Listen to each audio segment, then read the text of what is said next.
Bienvenue sur DMG TV, les histoires mystiques. Tu es nouveau sur la page, n'oublie pas de t'abonner, de laisser un commentaire, de liker et de partager. Tu veux raconter une histoire? Il y a un numéro à l'écran sur le plus 237 655 81 90 17. Envoie ton histoire et on va jouer ici sur YouTube. On poste tous les jours sur YouTube à 12h00. La chaîne c'est DMG TV. Donc n'oublie pas de t'abonner, de laisser un commentaire pour ne pas manquer les prochains épisodes. Ce qu'on fait c'est pour sensibiliser, donc n'oubliez jamais de laisser un like. Installez-vous, on va commencer avec la première histoire. Bonjour la communauté DMG, bonjour DMG, j'espère que vous allez bien. Alors, je vous raconte aujourd'hui l'histoire que ma mère elle a vécue quand elle était adolescente. Donc, et cette histoire, ça s'est passé au Mali. Ma mère, à l'époque, elle était adolescente et elle était au village elle était amie avec une fille, une autre adolescente à l'époque. Donc, que tout le monde disait que la grand-mère de la fille là, c'était une sorcière, c'était une sorcière. Mais ma mère, sa grand-mère à elle, elle était clairvoyante. Donc, elle voyait les sorciers, elle voyait, en fait, elle était clairvoyante en gros. Et tout le temps, elle sortait, elle était tout le temps avec la fille là. En fait, la fille, elle était comme si c'était sa meilleure amie. Donc, ma mère, elle avait pas peur au fait. Donc, du coup, un jour, sa grand-mère, elle était partie dans son village à elle, en fait. Il y avait un mariage, un événement là-bas, elle était partie là-bas. Et du coup, sa copine, elle est venue un soir, parce que les soirs, en général, elles se regroupaient sur la place publique du village pour faire la fête. Sa copine, elle est venue le soir et vers 19h, on va dire, elle a ramené, elle a dit, ben, nous, on a égorgé un mouton et ben, je t'ai ramené une part de la nourriture en fait. Dans, Elle a ramené une part à ma mère. Et ma mère, comme à l'époque, et jusqu'à présent, chez nous, quand on ramène quelque chose à la maison, quelqu'un te donne quelque chose, tu ne le manges pas, tu attends d'abord que tes parents ils donnent l'accord pour que tu puisses manger. Et ma mère, elle était élevée comme ça, au village, et tout comme ça. Donc, voilà. Et ma mère, elle a pris la nourriture, là, l'assiette, elle a ramené, elle a posé, elle a dit, bon, je vais pas toucher, bon, on verra après. Ma mère, elle a posé la nourriture là. Donc, du coup, mais elle n'a pas touché. Ils sont partis s'amuser. Et le soir maintenant, ma mère, elle rentre chez elle. Ma grand-mère aussi, elle est venue ce même soir-là. Donc, ma mère, elle s'est couchée. Et quand elle s'est couchée maintenant, c'est comme si c'est un rêve ou c'est comme si c'est la réalité. Elle ne sait pas, en fait. Tellement que c'était tellement précis. Elle rêve de quoi? Qu'elle est partie faire la fête avec sa copine-là et que sur le chemin, la copine maintenant la demande où est ma viande? Tu me donnes ma viande maintenant. Tu vois, elle a dit, mais quelle viande tu parles au fait? Tu parles de quelle viande? Elle a dit, mais la viande que je t'ai ramenée. Elle a dit, mais elle-même, elle a dit, mais la viande que tu m'as ramenée, quelle viande tu m'as ramenée? La fille, elle lui dit, soit tu me donnes ma viande, soit tu me donnes quelqu'un de ta famille. Et en fait, tu donnes quelqu'un de ta famille en remplacement de la viande que je t'ai ramenée. Elle a dit, mais moi, j'ai personne à te donner. J'ai personne à te donner en remplacement. Et ta viande, je ne l'ai pas touchée. Elle est à la maison. Quand on arrive à la maison, je vais te donner. La fille, elle a dit niet. Tout ça, c'est dans le rêve. Hein. Elle a dit niet, elle veut sa viande tout de suite. Alors ma mère, elle s'est mise à courir. D'un coup, la fille s'est transformée en aigle. Elle s'est transformée en aigle. Elle a pris ma mère là, dans le rêve. Elle a pris ma mère. Donc, elle a ramené ma mère au fond d'une mystérieuse forêt. Ma mère, elle voyait plus rien du tout. Dans cette forêt-là, il y avait d'autres personnes, mais ils n'ont pas la forme humaine, en fait. Ils étaient toujours dans une forme d'animal, ou voilà. Et ma mère, elle est, comme je vous ai dit au début, comme sa grand-mère, elle était clairvoyante, elle avait comment on appelle, je sais pas comment on appelle ça en français, mais c'est des prières ou bien c'est comme des prières qu'on fait dans la peau de bœuf et puis on le met autour de la taille. Et ma mère, elle avait ça. Et du coup, ma mère, elle s'est accrochée à ça que sa grand-mère, elle avait mis autour de sa taille. Et du coup, d'un coup, la fille n'arrivait plus à la porter. Elle est devenue lourde, lourde, lourde, lourde, lourde. Et elle a lâché. Elle a lâché ma mère. Ma mère, elle est tombée. Et quand ma mère, elle est tombée, elle s'est réveillée d'un coup. Et, et ça, c'était en pleine nuit. Elle s'est réveillée en criant. Et du coup, ma grand-mère, elle était là. Et elle est venue. Ils ont fait des trucs. Ils ont mis voilà, tout ce qui est. Ils ont essayé de brûler les plantes, des lanceurs, jusqu'à, voilà, ma mère, elle s'est calmée, s'est rendormie. Devine qu'est-ce qui s'est passé le lendemain. La fille là qu'elle a vue en ses rêves là, franchit la porte tout de suite. Elle rentre, tôt le matin, elle rentre dans la maison et dit à ma mère qu'elle est venue chercher. Dès elle a franchi la porte là, ma mère, elle a pris, la mère de ma mère, en fait ma grand-mère, elle a pris la nourriture qu'elle a ramenée pour ma mère, elle lui a pris, elle lui a donné. Elle lui a donné, elle lui a donné, elle a demandé à la fille de partir. Et la fille, elle est repartie avec la nourriture là. Et du coup, depuis jusqu'à ce que ma mère elle quitte le village, elle n'avait plus de nouvelles. Bah, apparemment, la famille de la fille là, ils ont quitté le village, ils sont partis s'installer dans un autre village. Et elle a été libérée comme ça.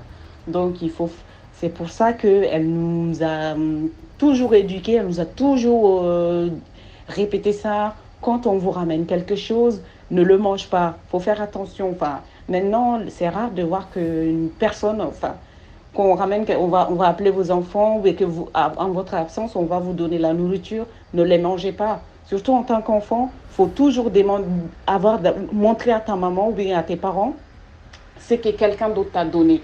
Que ce soit une adulte que tu connais ou que tu connais pas. Mais il faut faire très attention parce que si ma mère, elle avait mangé cette nourriture-là, il y avait forte chance qu'elle serait tombée dans la même piège ou elle se serait fait bouffer en retour. Donc voilà la petite histoire. Voilà. Merci beaucoup pour l'histoire. Maintenant, on passe à la deuxième histoire. Bonsoir DMG, bonsoir la communauté. Alors, je vais vous raconter l'histoire de la copine à ma mère. Que dans le quartier, on avait un monsieur qui était très très très riche. Et tout le monde disait que le monsieur... En fait, personne ne savait ce qu'il faisait au fait.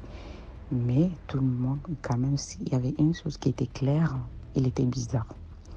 Il avait construit sa maison à part, en fait, c'est-à-dire à des kilomètres des autres maisons. Et sa maison, elle était sur 1 hectare.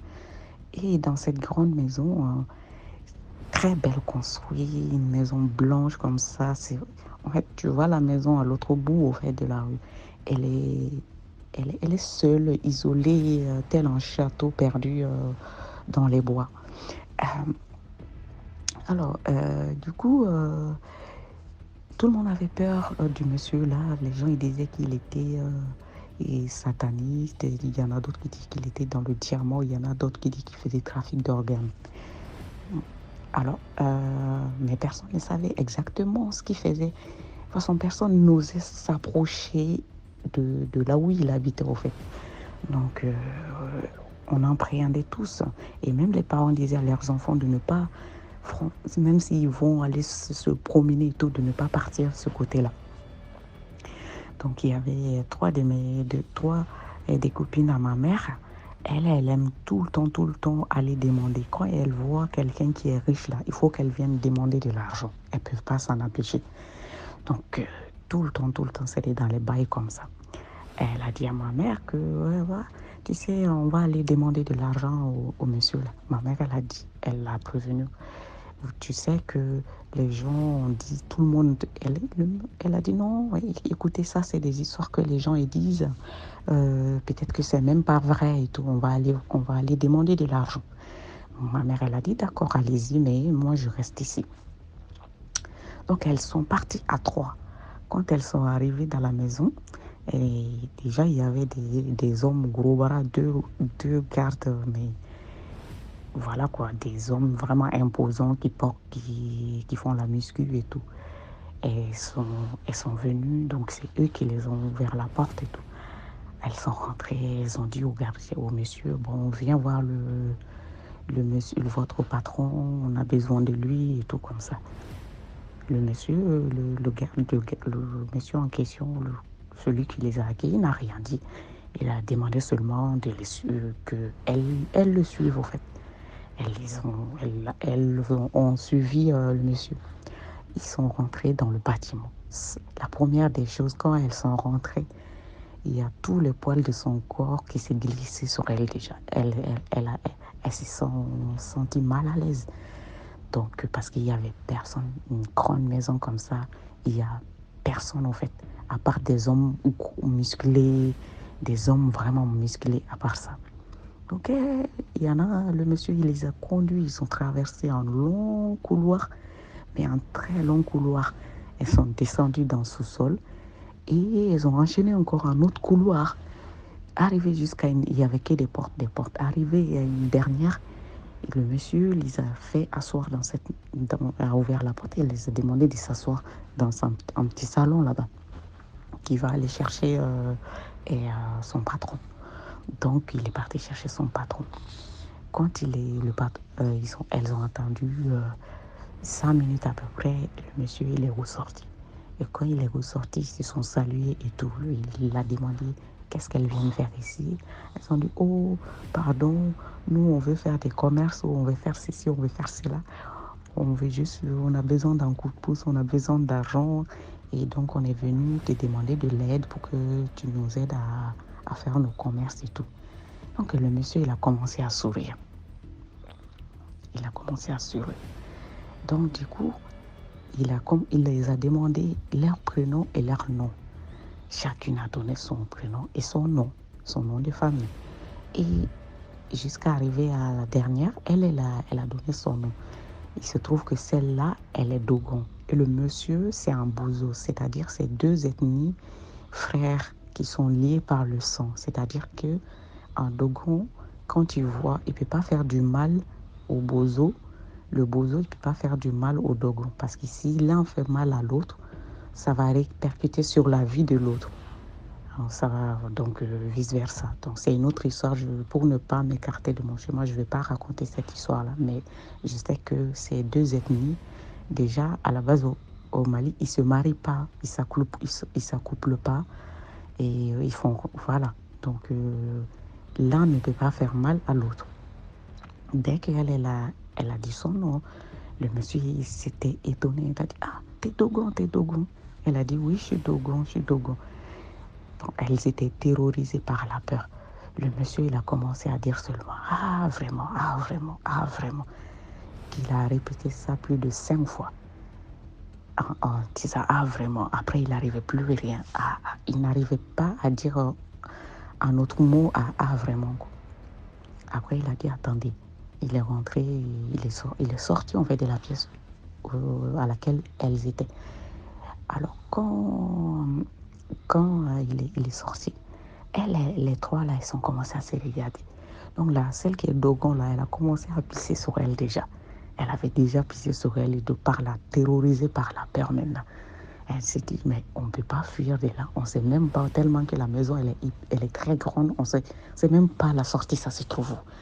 Là, elles ont commencé à réciter tous les sourates là, du Coran là, qu'ils connaissent. Parce qu'elles se disent, là, nous, on est morts déjà. Chacune commence à accuser l'autre. C'est toi qui as dit qu'il faut qu'on vienne. C'est toi qui as dit, c'est que là, aujourd'hui, si on sort là, on ne va plus jamais de la vie aller demander de l'argent à quelqu'un. Désolée de rigoler, mais c'est pas rigolo. Vraiment, c'est voilà quoi. Le monsieur, les 5 minutes plus tard, le monsieur, il est ressorti. Il a dit, écoutez, partez demain, vous revenez, je vais régler vos problèmes demain. Ah, donc du coup, quand il a dit ça, on dirait que c'est un courant d'air qui les a frappés. Et elles n'ont même pas dit truc comme... Quand il a dit seulement partez, demain vous revenez, elles se sont levées tout de suite avec une rapidité. Ils sont partis. Et ils ont dit au revoir monsieur, merci beaucoup, merci. Le monsieur qui est venu les accompagner là les a fait sortir. Dès qu'il les a fait sortir, qu'ils ont franchi la porte de sortie, ben, elles ont commencé à courir. Il y en a qui sont arrivés à la maison, elles n'avaient même plus les chaussures, tellement qu'elles ont couru. Et c'est des vieilles, c'était des vieilles. Elles ont tellement couru il y en a une qui a laissé ses chaussures. Et dès qu'elles sont arrivées là-bas, là, ma mère, elle était morte de rire. Elle était morte de rire. Tout le monde était mort de rire. Et jusqu'à ce jour-là, jusqu'à maintenant, là, elles sont dans les cinquantaines. Mais quand tu la vois, quand tu parles de nom de diamantaire jusqu'à nos jours aujourd'hui, là, c'est la guerre. On ne peut pas prononcer. Elles ont été traumatisées. Et même là, ça a été la dernière. Elles ne sont plus retournées là-bas pour demander quoi que c'est ça. Morale dans l'histoire. Nous, les Africains, il faut qu'on arrête. À chaque fois, quand on voit un homme riche ou bien une famille riche ou bien un homme, ou bien on veut se rapprocher, on va demander l'argent, donne-moi l'argent, donne-moi l'argent. On ne sait pas. Chaque personne, on ne sait pas qui fait quoi pour avoir son argent là. Contente-toi du peu que tu as là. À force d'aller tout le temps quémander, tu vas laisser un jour ta vie là-bas. Heureusement qu'elle était Dogon. Si elle n'était pas Dogon, je vous assure qu'elle n'allait pas franchir le seuil de la sortie là. Elles allaient mourir là-bas. Elles n'allaient plus ressortir de la maison du monsieur là. Donc, c'était la petite histoire. Contentons-nous de ce qu'on a. Et avant d'aller demander de l'argent à quelqu'un là, cherche d'abord à savoir ce que la personne elle fait. Cherche d'abord à connaître la personne avant de t'aventurer dans la maison des inconnus ou bien voilà. Merci beaucoup à vous, bonne soirée et n'oubliez pas, abonnez-vous à la chaîne de DMG, partagez et laissez un commentaire. Merci beaucoup. Merci beaucoup pour l'histoire. Maintenant, on va passer à la troisième histoire. Bonjour DMG TV. En fait, je viens vous raconter juste une petite histoire qui s'est déroulée au village de ma mère au sud. Dont en fait, c'était un grand-père, un grand-papa qui avait tendance à disputer les terrains, à réclamer les terrains, à prendre les terrains des autres parce qu'il se sentait grand, parce que voilà quoi. Donc un beau jour, il décède. Et les jeunes du village qui creusaient la tombe se sont dit, bon, on va creuser parce que tellement que il a arraché les terrains aux gens, c'était toujours ses problèmes, c'était toujours les problèmes de terrain. On va creuser la tombe à 6 mètres, hein. Comme ça, voilà. Ils ont creusé la tombe en sachant que ils avaient oublié qu'en fait, en creusant, il faudrait aussi trouver les cordes pour faire descendre le cercueil jusqu'à 6 mètres, quoi. Le jour de l'enterrement, ils se rendent compte qu'en mettant le cercueil sur la tombe, ils se sont rendus compte que, dans la tombe, quoi, je veux dire, ils se sont rendus compte que les cordes, ils étaient petits. Qui fait en sorte que la tombe, le cercueil, il est tombé, il s'est renversé, le cercueil s'est mis debout. Voilà, tout le monde qui court, qui part en courant, même le prêtre et tout le monde, voilà quoi. Et il y a un papa aussi, un grand-papa qui décide de descendre pour aller remettre le cercueil bien, quoi. Le papa, il est descendu, il a essayé, finalement, comme il n'y avait pas du monde, il n'y avait personne qui voulait voir ce qui se passait. Et quand les gens se sont mis à revenir, quoi, ils ont trouvé aussi que lui aussi, il était là-bas dedans, couché, comme s'il était décédé, quoi. Alors, les gens ils sont mis à décider qu'est-ce qu'on doit faire, à réfléchir, qu'est-ce qu'ils doivent faire et tout. Ils ont pris la décision de les enterrer, de verser ce qu'il y avait à verser, la terre, tout ça. Les gens ils étaient un peu, comment dire, c'était un peu un choc, quoi. Pourquoi? Parce que ce grand-papa là, l'autre qui est descendu pour aider, déjà il n'était pas sorcier, c'était quelqu'un vraiment de très très bien au village. Il aidait il aidait beaucoup de gens, quoi. Et on l'a enterré là comme ça. Dès qu'ils ont fini l'enterrement, ça n'a même pas fait 2 jours, il y en avait qui rêvaient de lui. Et même tout autour, on disait qu'ils avaient l'impression qu'il y avait quelqu'un qui cognait en bas, qui toquait, voilà quoi, les bruits sur la tombe, quoi. Et Et les gens qui rêvaient de lui et qui réclamaient qu'on aille le déterrer. Pourquoi on l'a enterré avec l'autre, hein, avec, je ne peux pas citer le nom, pourquoi on l'a enterré et tout, lui il n'était pas mort, quoi. Qui fasse tout pour aller déterrer. Et bah, il n'y avait personne qui avait le courage, quoi. Personne qui a eu le courage d'aller le déterrer. Et bon, entre parenthèses, j'avais oublié, ça veut dire que les gens, quand ils sont arrivés pour voir la tombe, quand il était descendu pour arranger la tombe, pardon, le cercueil de celui qui était là en bas, bah, ils se sont rendus compte que le cercueil était ouvert déjà et que le monsieur il avait l'impression de rigoler. Ça veut dire que le monsieur qui était dans le cercueil qui était censé être mort, quoi. Donc, voilà, c'était juste ça la petite histoire. Et finalement, il n'y a pas eu de courage, il n'y a pas eu de courageux pour aller déterrer la tombe. Et finalement, il a pu apparu, il a pu réclamer quoi que ce soit. Ça veut dire que pour moi, bah, on l'a enterré vivant, quoi. Soit peut-être parce qu'il était déjà aussi vieux, peut-être que... Et comme la tombe était profond un peu, bah, à mon avis, il a été fatigué, il a eu peut-être, comment dire,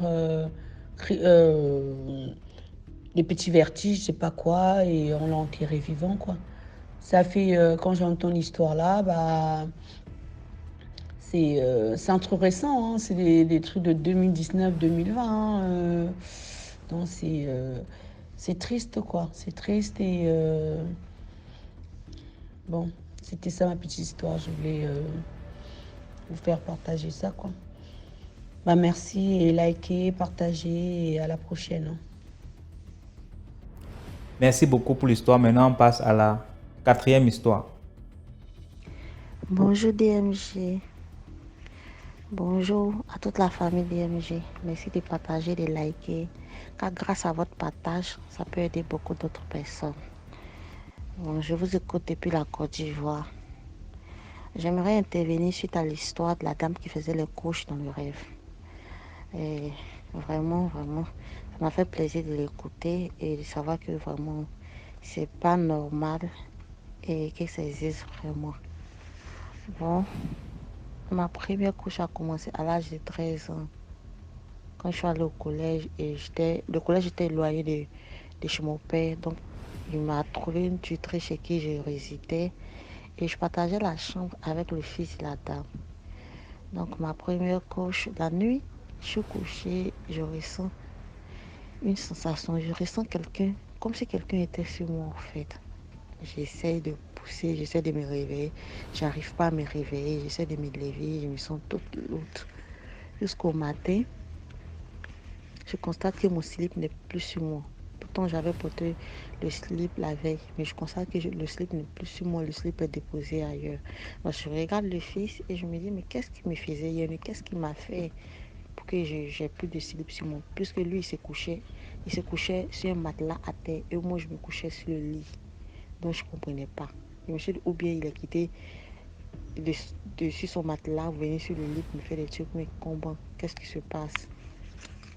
Vu que je ne connaissais pas des garçons, j'étais encore vieille, je ne connaissais pas tous ces trucs. Je me réveille, je rentre dans la douche, j'essaie de faire ma toilette et je vois qu'il n'y a pas de route. Puisqu'on nous a dit que si c'est fermé, c'est que tu es encore vieille. Il n'y a pas de route. Bon. Ouais. La sensation que je ressentais, elle vient d'où en fait? Puisque le jeu ne m'a pas touchée. Ce n'est pas ma première nuit là-bas. Ça fait maintenant 2 mois, 3 mois que je suis là, il ne m'a jamais fait ça. Pourquoi il le fera ce soir? Donc c'est un peu bizarre. Donc je vais chez ma tante, j'explique à ma tante, voici ce qui s'est passé. Elle m'a dit non, que c'est ton imagination. Tu es encore très petite, arrête de penser à ce genre de trucs. J'ai dit ok, peut-être que tante a raison. Je reviens chez ma tutrice, une semaine après. La même scène se reproduit. Je comprends rien. Et vraiment, au fur et à mesure que les scènes se reproduisaient, vraiment j'aimais la sensation. J'adorais la sensation, j'aimais vraiment la sensation. Vu que même souvent dans les rêves, quand je vois l'action venir, je me relaxais parce que je savais que j'allais ressentir une vraie sensation. Donc, ainsi de suite, ça continuait comme ça, ainsi de suite. Jusqu'à souvent, quand je me bagarre avec lui dans le rêve le jour, et puis je ne comprends pas, ces esprits, ils sont tellement beaux dans les rêves, ils sont tellement attirants que quand ils viennent, mais tu ne peux pas refuser parce qu'ils sont physiquement, ils sont attirants, physiquement, ils sont très très beaux. puisque tu n'aurais imaginé. Donc, souvent quand il arrive que je me dispute avec lui en rêve, parce que souvent j'ai mes monstrueux et il vient, il veut coucher avec moi dans les monstrueux. Et quand c'est comme ça, je refuse. Je dis non, non, non, quand mes monstrueux viennent, moi ça me fait mal, je ne peux pas. Et ces jours-là, quand je me dispute avec lui, souvent je me réveille le matin, j'ai des griffures partout. J'ai des griffures en plein sur tout le corps. Et là, je vais voir ma tante, je lui dis, ah que tata, j'ai rêvé telle nuit. Et voilà, je me réveille avec ces cicatrices sur le corps. Elle me dit non, ok, ça, bon, c'est un mari de nuit qui fait ça. Mon côté papa, puisque nous sommes des musulmans, ok. Côté maman, ce sont des chrétiens. Donc, elle m'emmène à l'église, on prie sur moi. Elle me dit, avant de dormir, il faut réciter cette prière, il faut dire ceci à Dieu, il faut dire ceci à Dieu, il va veiller, il va te protéger. Je dis, ok. Quand je retourne chez ma tutrice, je fais les prières, je dors, je fais les prières, je dors. Mais quelques semaines après, j'ai l'impression qu'il ne vient pas dans mes rêves. Le mari de nuit en question ne vient pas dans les rêves. Et vraiment, moi, j'ai besoin de la sensation. J'ai besoin de la sensation là. Donc, il dit, ok, comme tata m'a dit de faire ce rêve, ça va me protéger. De faire ces prières, ça va me protéger. Ça veut dire que si je ne fais pas ces prières, il va venir. Ok. Donc, j'ai laissé la prière que ma tante m'a demandé de faire. Dans les jours que je laisse, il vient, je me mets à l'aise. Et le jour que je n'ai pas envie, je fais la prière. C'était suite et suite, suite et suite. Jusqu'à j'ai eu mes 18 ans. J'ai eu mes 18 ans. Aucun homme ne me draguait. Personne ne s'approchait de moi. Aucun. Donc, j'étais là comme ça et ça se répétait, ça se répétait. C'est quand j'ai eu mon premier gars qui m'a déviégé. Bon, l'esprit a fait près de 2 mois, 3 mois, je crois. Il ne venait plus. Et après, il a recommencé à revenir. Et dans mon rêve, il me disait que ici, tu es bien avec moi. Mais pourquoi tu veux forcément avoir un chéri dehors? Ici, tu es bien avec moi. Ou bien quand je fais, tu n'aimes pas. Il lui dit, et si je cherche, il dit ton chéri, quand il fait, est-ce que c'est pareil? Il lui dit non, que c'est pas pareil. Il dit, mais pourquoi tu es avec lui alors? Et quand ça se passe comme ça ne dure même pas. Ma relation ne dure même pas. Point 8, point non, je me dispute avec lui et on se laisse. Point 8, point non, je me dispute avec lui. Donc, c'est comme ça. Je restais jusqu'à l'âge où je suis. Actuellement, j'ai 29 ans. Je vis avec mon chéri. Mais c'est toujours truc quoi. Actuellement, je suis musulmane. J'ai les versets que je peux faire pour ne pas avoir des couches de nuit. Mais vraiment, ça ne m'arrange pas. Parce que quand je suis avec mon chéri, quand je fais le rapport avec lui, quand je couche avec lui, je ne ressens pas le plaisir que l'autre me donne en rêve. Souvent même, je couche et je me sens gémir moi-même. Je gémis. Et le matin, mon chéri me dit, mais attends, tu es en train de faire des trucs hier là, c'était pourquoi? Je lui dis, mais il faisait quoi? Explique-moi. Il me dit, non, tu avais envie hier, il fallait me faire signe, des trucs comme ça. Pourtant, moi, je ressentais mon plaisir. Actuellement, je fais des prières, mais je fais pas exprès pour ne pas rester mes versets, pour avoir des couches de nuit, parce que vraiment, je me sens bien là-bas. Quand mon chéri même me fait l'amour, c'est pas pareil. Je me sens très bien là-bas. Donc, je sais que la prière est la solution, mais j'aimerais voir si d'autres aussi ont d'autres choses à me proposer, parce que là, je me sens bien là-bas. Et vraiment, je vois que c'est pas bien, je vais arrêter, mais j'arrive pas. Si vous pouvez vraiment m'aider. Et c'est pour dire à d'autres personnes aussi, à ceux qui ne croient pas, que ça existe vraiment. Ça existe, c'est réel. Le mari de nuit, c'est réel. Ça existe vraiment. Jusqu'à présent, ça existe vraiment. Ça existe. Et vraiment, c'était ma petite histoire. Merci. Merci beaucoup pour l'histoire. Maintenant, on passe à la 5e histoire rapidement. Bon, bonsoir encore. Je suis celui qui vous a parlé de mon histoire. Et j'aimerais quand même que tout le monde puisse comprendre un peu cette histoire parce que je suis dépassé, je ne sais plus comment faire. C'est vrai que je me bats à gauche, à droite, mais je ne sais plus comment faire. Voyant le travail que vous faites, je suis obligé de vous transmettre cette histoire. Peut-être que ça peut enseigner d'autres.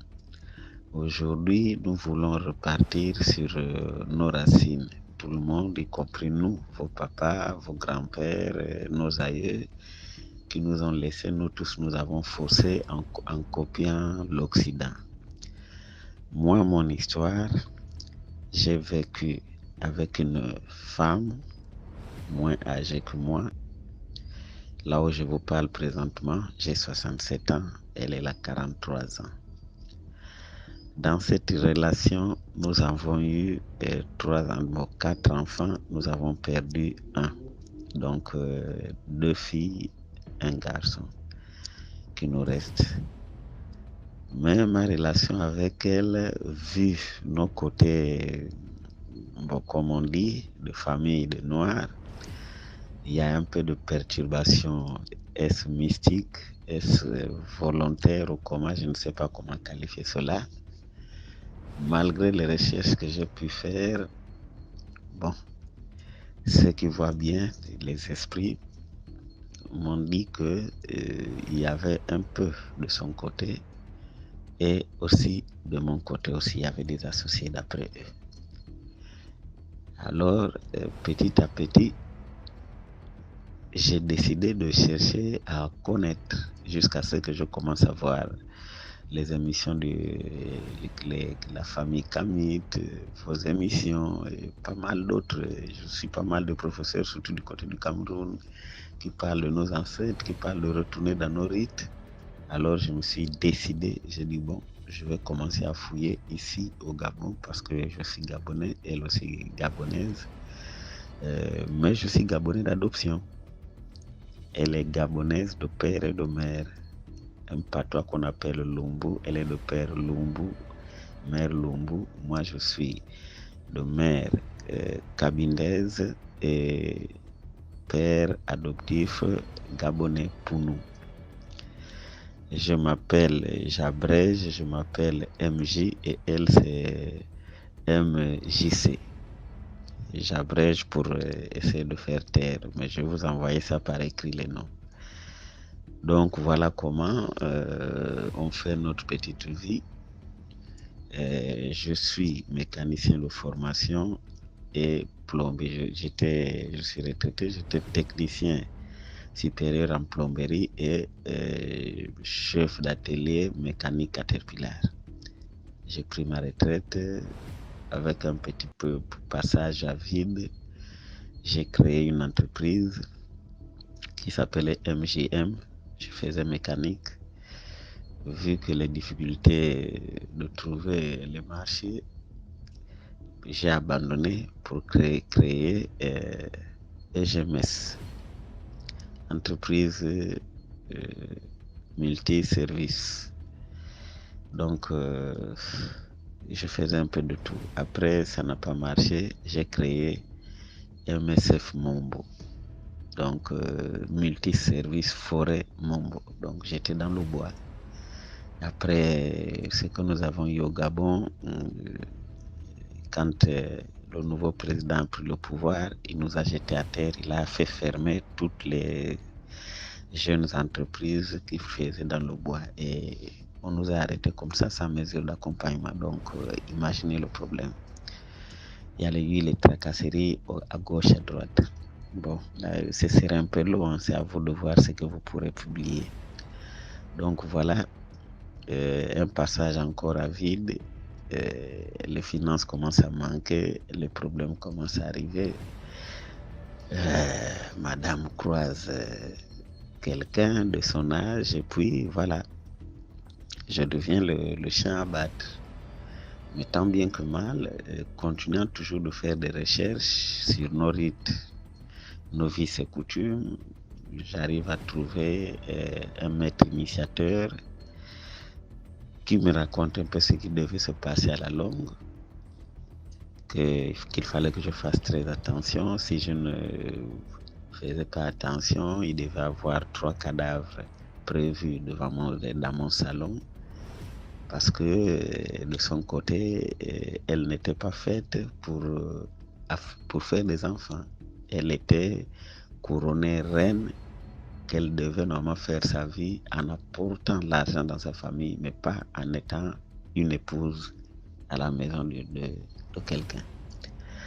J'ai continué à faire mes recherches, j'ai continué à fréquenter ce maître spirituel et jusqu'où, j'ai fréquenté les deux, du côté spirituel africain et j'étais aussi dans nos fameuses églises. Une fois, je reçois l'invitation d'une amie qui me dit, bon, tes difficultés, viens quand même assister au culte chez nous. Et puis, je m'en vais assister au culte. Quand je vais assister au culte, d'un coup comme ça, là, j'étais si loin, éloigné de tous les autres. Et puis, à la fin du culte, la dame prononce mon nom, monsieur tel, venez devant. On ne me connaît pas, je viens d'arriver, machin, j'arrive devant. Elle me fait toute l'historique de ma vie. Elle aussi, elle me dira, c'est toi que j'attendais. Dieu m'avait dit, tu recevras telle personne, telle date. Il faudra que tu fasses ce travail. C'est après faire ce travail que tu pourras partir. En passant, je vous dis, elle souffrait d'un cancer généralisé et elle m'attendait, moi, pour faire le travail que Dieu l'avait dit avant que Dieu ne puisse la rappeler. Ça m'a étonné un peu. Vous voyez un peu, vous arrivez quelque part et puis tout d'un coup, là, on ne vous connaît pas, on commence à vous parler de votre vie. Elle m'a fait faire un travail spirituel, mais elle m'a dit un jour, comme ça, devant toute l'assemblée, elle me dit, vous aurez un travail à faire parce que vous devez retourner dans nos racines. Et vous avez bien fait de fouiller. L'esprit qui vous a poussé de fouiller, c'est l'esprit de ton homonyme qui est parti. Il est toujours à côté. C'est lui qui te pousse à fouiller, que tu puisses repartir dans tes racines. Mais moi, voilà ce que Dieu m'a dit. Elle m'a donné, croyez-moi, le mois, la semaine, la date, le jour. Elle m'a dit, voilà le problème que tu auras. Celle qui est avec toi à la maison va commencer à te mener la vie dure parce que ton maître spirituel, tu iras lui trouver pour demander d'être initié. Par cette initiation, elle saura déjà parce que l'esprit qui est en elle n'est pas l'esprit de paix. L'esprit qui est en elle, c'est l'esprit de debout, disons, femme de rue. Mais par tes ancêtres, par ta manière d'être, tu pries trop et tu as toujours cherché à repartir dans tes racines, vu l'esprit de ton grand-père qui a toujours demandé cela, mais tu as fait le têtu. Il y a confrontation entre cela. Donc, ce qui va arriver, c'est qu'elle a déjà la personne. À cause de cette personne, mais cette personne n'est pour rien, elle va venir te faire la guerre. Elle va t'interdire de faire cette initiation. Parce que si tu fais cette initiation, ça voudrait dire que tu l'as chassée de la maison. J'ai demandé, mais pourquoi je vais la chasser à la maison alors que c'est pour nous protéger nous tous et peut-être calmer ce qui est en elle. Elle m'a dit, oui, c'est vrai. C'est pour calmer ce qui est en elle. L'homme qui va t'initier, le père spirituel, a déjà vu ça, mais il sait les sentiments que tu as envers cette femme. Il ne veut pas trop te brusquer. C'est quand toi-même, ton cœur voudra que tu diras, oui, je veux maintenant m'initier, que maintenant il pourra te dire. C'est en t'initiant qu'il pourra te dire ce qu'il faut te dire. Elle m'a encore dit autre chose, que quand je serai morte, ça m'a tiqué un peu. Parce que Dieu a dit, dès que je finis ton travail, dès que je t'aurai dit ce que j'ai à te dire, je n'aurai plus une semaine devant moi. Mais quand je partirai, quand tu te souviendras de moi, c'est au cours d'une bagarre avec cette femme qui va te pousser à ce que tu puisses la porter. Mais si tu essaies de toucher la foule qui viendra, ta famille d'abord, puis viendra l'une de ses sœurs qui viendra gifler ton frère. Par cette réaction, ton frère devra réagir et tout le monde va réagir. Il y aura 3 cadavres chez toi. Elle m'a donné le nom, il y aura tel, il y aura tel, il y aura tel. Ce sont les cadavres qui sont réservés chez toi pour que tu puisses aller pourrir en prison et pour toujours. Quand tu voudras réagir, tu entendras la voix de Dieu qui te dira arrête. Sinon, tout court, Joseph, c'est mon prénom. Et il y avait tout le temps du feu à la maison, ma famille me conseillait de quitter toujours. Et je quittais, je partais ailleurs. Quand je revenais, c'était toujours la même chose. Et arrivé ce jour-là, eh ben, ça a commencé grave. Déchiré, je peux même pas vous envoyer les photos parce que ça me fait mal. Sinon, je vous aurais, la manière que j'étais défiguré, comment j'étais laissé nu, toutes mes caisses à outils de travail, toutes les 3 caisses à outils parties, je sais pas ce qu'elle a fait de ça. Mes actes de naissance, les actes de naissance de mes enfants que j'ai fait avant, tout cela brûlé, déchiré, tous mes habits, tenues de sortie, tenues de la maison, costumes, je ne savais pas que même les chaussures en cuir, une femme pouvait prendre le couteau pour découper. Tout a été découpé. Tout ce que j'avais, je suis resté nu comme Adam et Ève. C'est quelques parents à côté qui sont venus à mon secours pour me donner un dessous, un pantalon et une chemise. Quand j'ai voulu réagir, le lendemain matin, ça continue. Quand j'ai voulu réagir, vraiment, je partais pour dire maintenant, bon, ça suffit, je vais faire ce qu'il y a à faire. J'ai oublié ce que cette dame m'avait dit. C'est là où je comprends. Papa Joseph, tu veux faire quoi? Et c'est la voix, je n'ai pas compris la voix de Dieu, je ne peux pas mentir, c'est la voix de cette dame-là qui m'avait parlé de mon histoire à la cellule de prière que j'ai compris. Je me suis arrêté, je regarde à gauche, à droite, elle n'est pas là. Donc, elle était déjà morte depuis 2 jours et moi, je ne savais pas. Mais quand je comprends la voix, je croise mes bras, madame tape tout sur moi.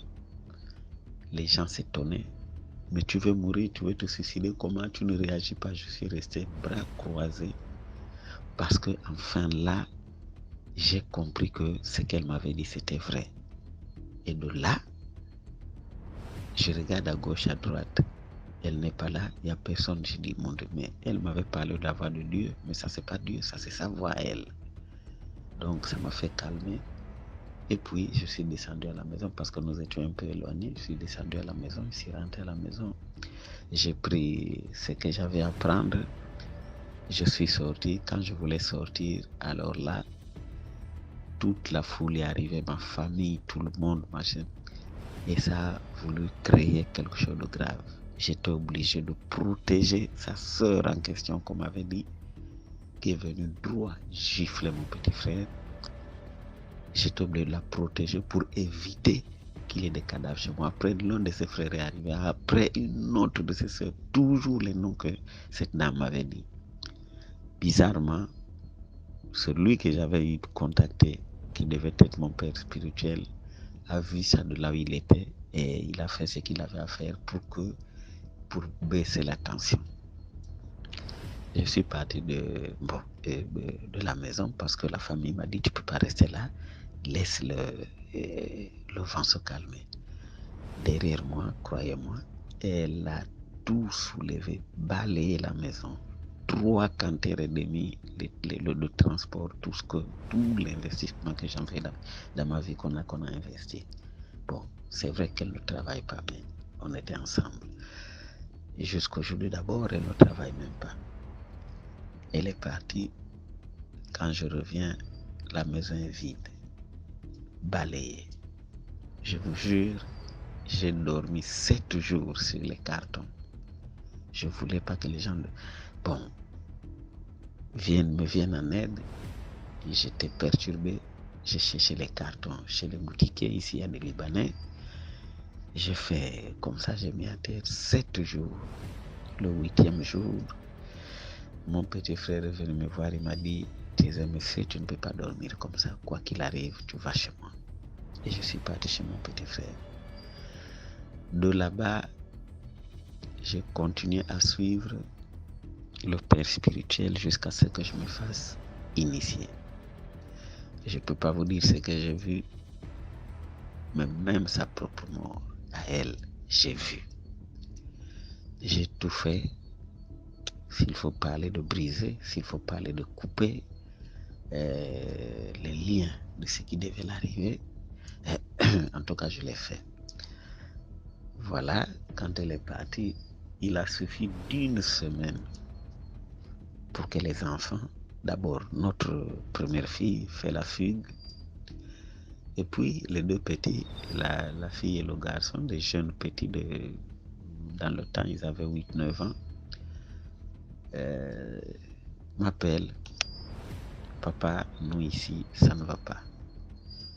Je demande qu'est-ce qui se passe, voilà, tout ce qu'on a amené, les gens ne font que voler, leur maison ne pouvait pas tout contenir chez son père, tout est en train de partir en lambeaux, et nous, ça ne va pas, nous, chez nous, excusez-moi, on faisait les selles dans les toilettes propres, ici il faut faire les selles dans les seaux, aller verser dans les caniveaux, sinon il faut faire les selles dans les caniveaux, on ne peut pas supporter ça, on est en train de souffrir. Ça m'a fait pleurer, croyez-moi, et j'ai fait une chose peut-être qu'il ne fallait pas faire, peut-être c'était ma faiblesse. Par mes enfants, ils ne sont pas habitués par cette vie, alors j'ai demandé de me passer leur mère. Quand elle est venue au téléphone, elle me dit « je vais me suicider ». J'ai dit « tu ne peux pas te suicider, tu as mes enfants ». Et puis, tu ne voulais pas que je puisse m'initier, mais je me suis fait initier. Voilà ce que j'ai découvert. Pour que tu ne puisses pas te suicider parce qu'il y a trop de problèmes, c'est vrai que tu es ailleurs, c'est vrai que tu as ton monsieur, mais moi, pour mes enfants, cherche un studio que tu peux louer, qui peut coûter ce que ça va coûter, mais tu ne dois pas dépasser le prix de 80 000 francs. Quelques jours après, les enfants m'appellent, papa, oui, on a trouvé un studio à 0 mètre, il faut la caution. J'ai envoyé la caution, j'ai envoyé l'argent de moi, et ça continue comme cela. Croyez-moi, pendant 8 mois successifs, j'ai payé cette maison. Et arrivé un jour, je continuais à payer la scolarité de mes enfants, faire ce qu'il y avait à faire. Et puis un jour, par hasard comme cela, je devais effectuer un voyage. Je partais au Bénin et au Sénégal rencontrer des bailleurs de fonds. Parce que ici chez nous, j'ai essayé rien, par des connaissances, des collègues. Il fallait que je me retrouve d'abord au Bénin, puis au Sénégal. Donc j'ai demandé à la dame de me mettre en contact avec son bailleur, qu'on se voit, que nous puissions causer pour que je puisse lui dire qu'il y aura des retards un peu de paiement parce que là où je vais, je ne sais pas combien de temps, s'il pouvait voir que ça devait durer peut-être quelques jours de plus sans paiement, il fallait qu'il m'excuse. C'est jamais arrivé. Alors je ne savais pas que, en fait, je louais une maison où l'autre était. En fait, c'était pas la location, mais il habitait chez l'autre, mais moi je louais la maison. Voilà ce qui a été découvert. Alors que tout autour de sa famille, j'ai des cousins, j'ai des tantes, donc rien ne pouvait se cacher et ils se connaissent. Tout ça là, ma famille ne m'avait jamais dit. Les enfants ne pouvaient pas me dire. Jusqu'à ce que je puisse voyager. Quand je reviens, puisqu'il ne m'a pas mis en contact, je suis parti et je n'ai plus jamais payé la maison. Quand je suis revenu, j'ai parlé un peu avec quelques collègues, la famille, ils m'ont dit, mais tu ne peux pas t'être idiot à ce point. Comment tu sais que réellement tu payais la maison chez quelqu'un? Et puis avec quelques enquêtes, ça n'a pas tardé. Avant 2 jours, l'histoire était découverte. Bon, c'est la vie de l'homme. Mais quand elle part, j'ai un domaine que j'avais payé, c'est vrai, quand elle était avec moi, par ses relations. Mais elle n'a pas donné 10 francs. Elle ne travaillait pas. C'est moi qui fournissais, j'étais au four et au moulin, c'est moi qui apportais. Et puis, il y avait une chambre là-bas, dans le terrain. C'est un grand terrain qui doit faire plus de 4000 mètres carrés. Elle va rentrer là-bas parce qu'elle a compris, je l'ai demandé, ne fût-ce que les clés, que je puisse rentrer là-bas parce que la honte que ça faisait quand même au quartier. Il fallait que je me détache un peu. Elle, quand elle a compris ça, eh bien, elle a pris les clés, elle est partie rentrer là-bas avec les enfants, en se couvrant toujours derrière les enfants. Quand j'ai vu la gravité de la chose, je suis parti, j'ai essayé de parler, mais elle, c'est la lionne. Ma famille m'a dit non, il faut la déguerpir de force. Et j'ai dit non, je laisse faire, je vais calmer la température. Mais malgré ça, j'ai demandé, bon, donne-moi au moins mes pièces d'identité, mes 2 agréments de société, parce que sans les agréments, tu vas postuler comment? Tu vas créer encore autre chose, comment? Rien. Remets-moi mes 3 caisses à outils, parce que j'avais tout. Rien du tout. Avec mes 3 caisses à outils, je pouvais travailler de la bicyclette jusqu'à l'avion. Donc, bicyclette, moto, voiture, camion, je dis bien jusqu'à l'avion. Rien du tout. Comme je vous ai dit au début, j'ai été adopté par alliance de mariage de ma mère. Mon certificat de nationalité, si elle a brûlé, où c'est toujours avec elle, je ne sais pas. L'original de mon acte de naissance, c'est avec elle. Les actes de naissance de mes enfants sont avec elle, y compris les volets pères des enfants, de 3 enfants que nous avons faits, qui sont vivants, qui sont avec nous. J'ai pas droit. Quand je demande les enfants pour les voir, ne fût-ce que les voir, je suis obligé d'accepter qu'elles soient accompagnées des enfants. Ce qui veut dire, si je mange un morceau, par exemple, dans une cafette, nous sommes là, on déjeune, on fait n'importe quoi, je suis obligé de prendre charge d'elle. Si je paye quelque chose aux enfants, je suis obligé, parce qu'elle va revendiquer quelque chose, je suis obligé de payer jusqu'au jour où j'ai pété les plombs. Je dis bon, ça ne peut pas continuer comme ça. Tu veux rester avec les enfants, tu veux rester avec tout, reste avec. Mais la scolarité, je continue à faire mon droit. Et dernièrement, ça date pas de 3 mois, elle commence à me morceler le terrain pour vendre. Je m'en vais découvrir ça par hasard et je viens la demander qu'est-ce que je vois là, parce que j'ai amené quelqu'un qui me permet, que je peux donner une partie pour me permettre moi de commencer une petite affaire et terminer la maison que j'avais commencé à construire. C'était encore une autre bagarre. Je suis sorti du terrain, je vous dis, ça fait mal. Je suis sorti du terrain et je me suis battu, j'ai porté plainte. Au moment où je devais aller prendre l'huissier pour aller lui présenter la plainte, malchance ou quoi, je ne sais pas comment dire, le tribunal au Gabon rentre en grève illimitée. Ça n'attendait que moi. Pendant que le tribunal est en grève illimitée, toujours dans nos rites, je vais voir mon père initiateur qui me dira c'est fait à dessein. Oui, c'est tombé par la grève des magistrats, mais il faut le supporter comme ça. Ce que tu dois faire, c'est sauver tes enfants. Et si tu l'as aimé un jour, tu es obligé de sauver et les enfants et sauver la mère.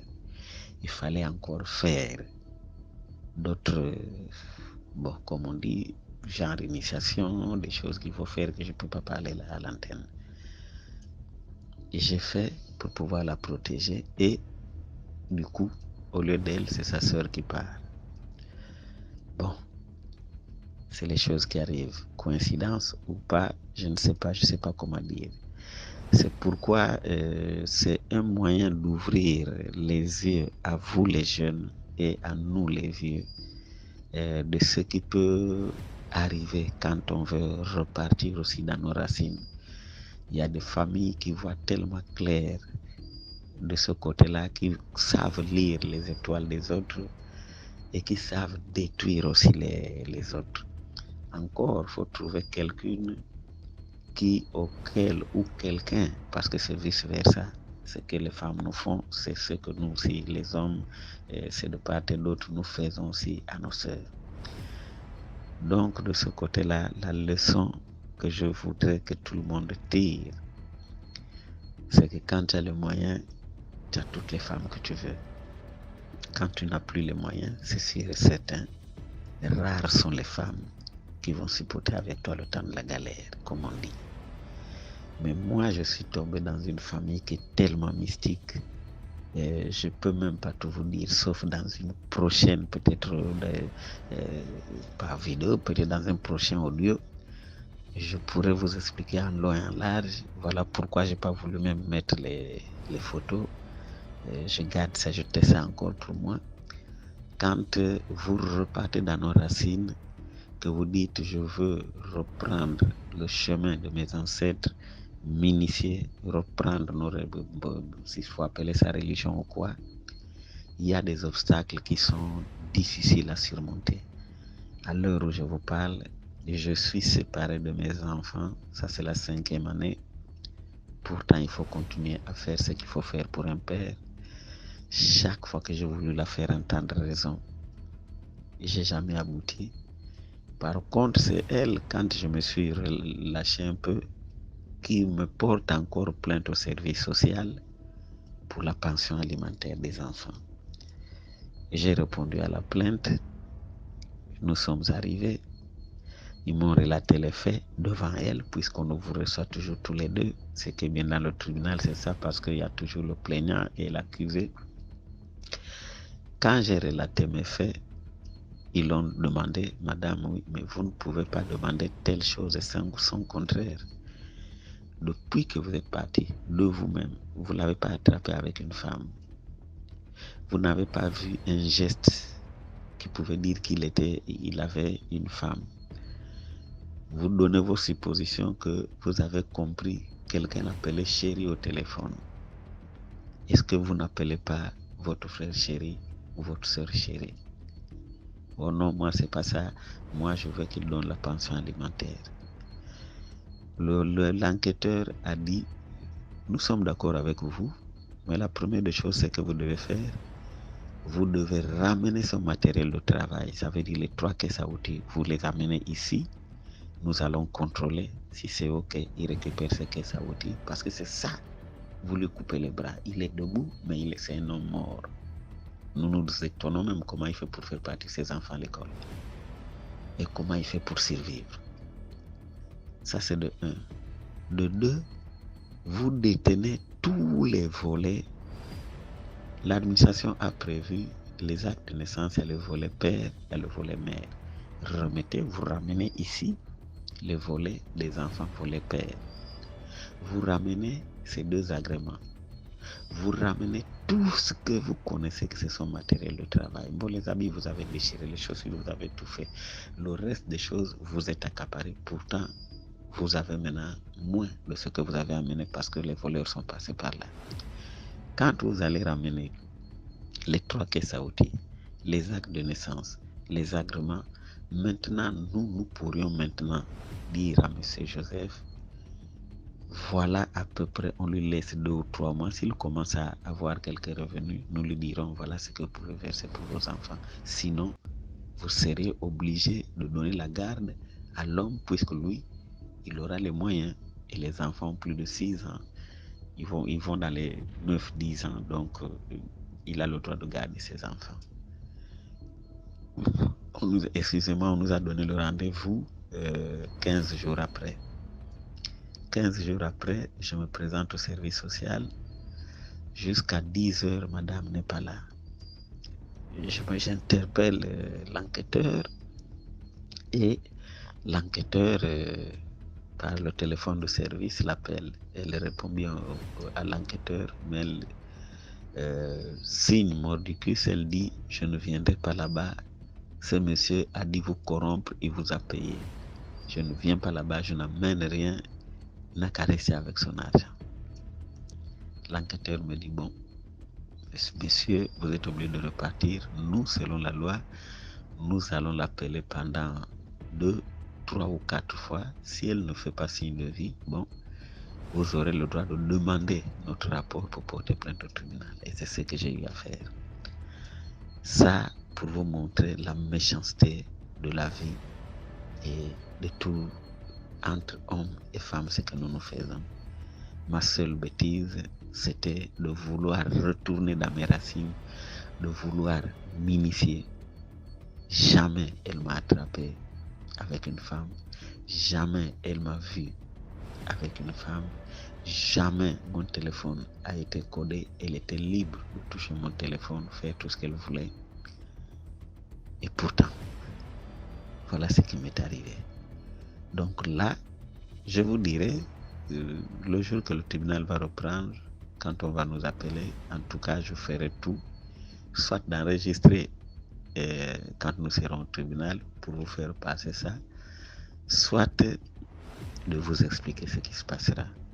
Parce que j'ai demandé la garde des enfants, j'ai demandé que la loi puisse la faire partie du terrain, parce qu'elle n'a pas donné un centime dans ce terrain. Et là-bas où nous étions aux affaires sociales, ils ont dit ça, madame, vous n'avez pas le droit d'être dans ce terrain, le privé de tout.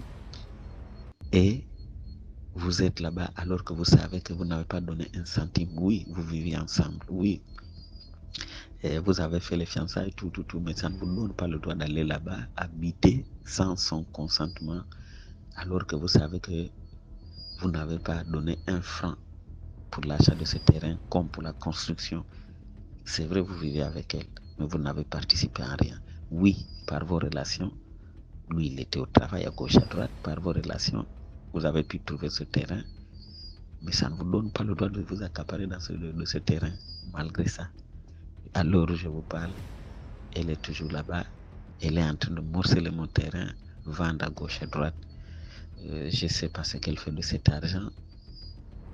J'attends le tribunal.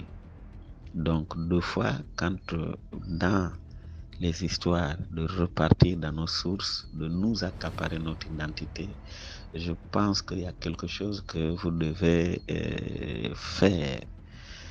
Trouver des femmes âgées, des hommes âgés, des hommes mûrs, des femmes mûres, ceux qui connaissent bien nos traditions, pour faire aussi un travail. Faites des plateformes, s'il vous plaît. Faites un travail d'éducation d'abord. Que l'homme voit sa femme repartir dans ses sources, qui ne fasse pas de jalousie. Que la femme voit son homme repartir dans ses sources, essayer de se ressourcer en bien, pas pour aller faire du mal. Que les femmes aussi puissent comprendre. Mon message, c'est ça. Merci. Merci de me comprendre. Merci. Commentez, likez, partagez. Maintenant, on passe à la 6e histoire. Allô, bonjour DMG, bonjour, j'espère que vous allez bien. Ok, en effet, j'ai une histoire à partager, c'est un vécu. L'histoire parle d'une expérience mystique que j'avais vécue quand j'étais plus jeune, dans les années 92. Dans un pays de l'Afrique centrale, en effet, dont je préfère taire le nom. Donc, en effet, en cette année-là, j'étais encore petit et je m'amusais souvent avec mes amis et des fois, je partais en vacances chez ma tante.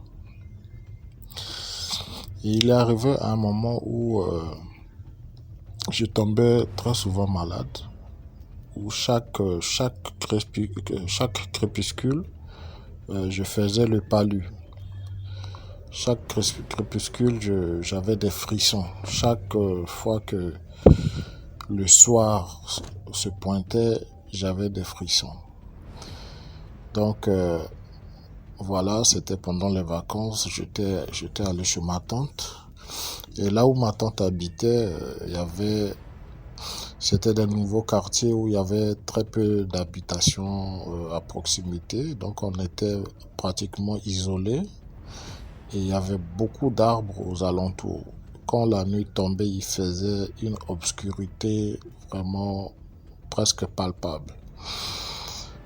Bon, sauf qu'on avait l'électricité. En ces temps, dans les années 92, la maison était éclairée, la maison était bien éclairée, mais tout aux alentours, il faut compter jusqu'à au moins 200, 300 mètres pour atteindre le voisin de proximité. Donc on était pratiquement dans le noir.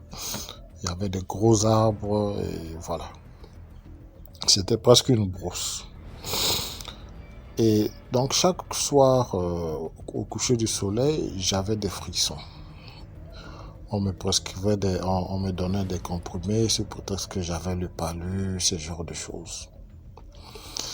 Et voici, arrivé un moment, ma tante et certains de mes cousines, mes cousins sont partis en vacances, donc sont partis en province. Et il restait dans la maison que moi et une de mes cousines, en plus d'un cousin. Donc on n'était que 3 à rester dans la grande maison. Donc je continuais à manifester les frissons chaque soir, au point où un soir comme ça, après avoir fini de manger, je frissonnais et j'ai eu envie d'aller pisser. Donc j'ai dit à ma cousine et mes cousins, et mon cousin qui était là, regarder la télé. J'ai eu envie d'aller pisser et subitement je suis sorti parce que à l'époque les toilettes c'était à l'extérieur de la maison et dans l'obscurité, sous les arbres. Il faisait un noir vraiment incroyable. Mais chose bizarre, je suis sorti, je leur ai dit je vais pisser. Je sors tout frissonnant, je fais le tour de la maison et au lieu d'atteindre les toilettes qui sont un peu éloignées là-bas dans l'obscurité, j'ai fait juste le tour de la maison, juste derrière la fenêtre d'une des chambres. Et il y avait des fleurs ici à ce niveau, il y avait un palmier. Bon. Et excusez-moi, il y a mon enfant qui vient.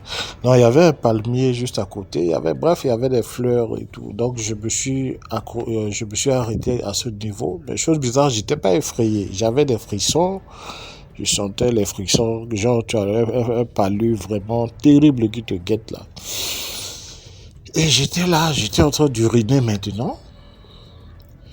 Et tout à coup, en face de moi, je vois une ombre blanche allongée. À la vue de cette ombre blanche, j'étais pas effrayé. J'étais quand même là. J'avais froid. Mais chose bizarre, je ne fuyais pas. Je regarde, je vois, c'est une ombre blanche. L'ombre, c'est-à-dire, c'est comme si moi, je suis arrêté et mon pied était presque au niveau du pied de cette ombre-là qui se prolongeait, dont sa tête était prolongée à environ 3 mètres au sol, couché. Tu ne distinguais pas son visage. Tu vois seulement comme une ombre, mais un peu long comme ça. Et je finis de pisser et je suis reparti rapidement au salon auprès de ma cousine et de mon cousin. Et puis je leur ai expliqué, j'ai dit, je viens de voir quelque chose vraiment de bizarre. J'ai dit, je suis allé uriner et puis tout à coup j'ai vu une ombre blanche. Quand j'ai parlé, ma cousine effrayée, elle s'est levée, elle est venue, elle me demande, tu as vu quoi? J'ai dit une ombre, j'ai commencé à décrire ça, que j'ai vu une ombre blanche pendant que je pissais.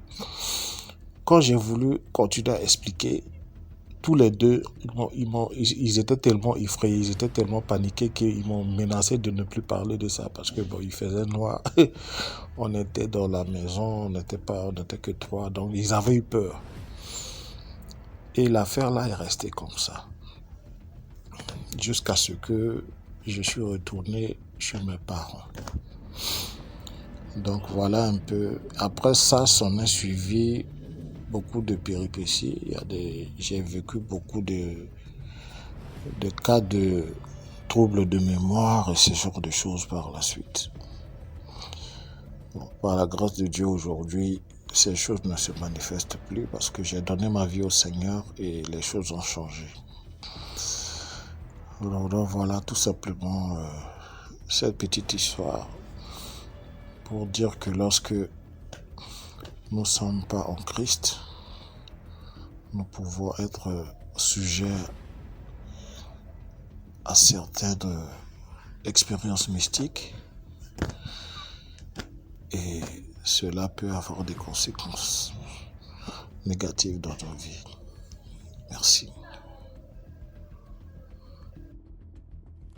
Voilà, c'est tout pour aujourd'hui. J'espère que vous avez apprécié le programme. Donc, on se prend demain 12h00. Surtout ceux qui n'ont pas encore liké, allez liker la vidéo, laissez un commentaire. Merci, c'est important. Voilà.